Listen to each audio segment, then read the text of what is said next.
How to fix Coinbase account restricted. So if Coinbase says that your account is restricted, there are a couple of things that you can do. Now maybe you are trying to log into your account, right? So you open up Coinbase and then you just tap on the sign in option from the top right, but you're trying to log in and it simply says account restricted.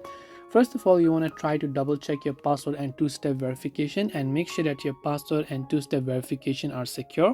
And after you've done that, you can also try to reset your password. Now if you don't get it, it will send a code on your phone number or your email address, so just go ahead and enter the code and you might be able to go ahead and then basically finish it up. So this way you should be able to solve it. Now you can also re-verify your identity, because you can recover your account by re-verifying your identity, and update your two-step verification method as well. An account may be restricted if you didn't accept the user agreement or upload the requested documentation.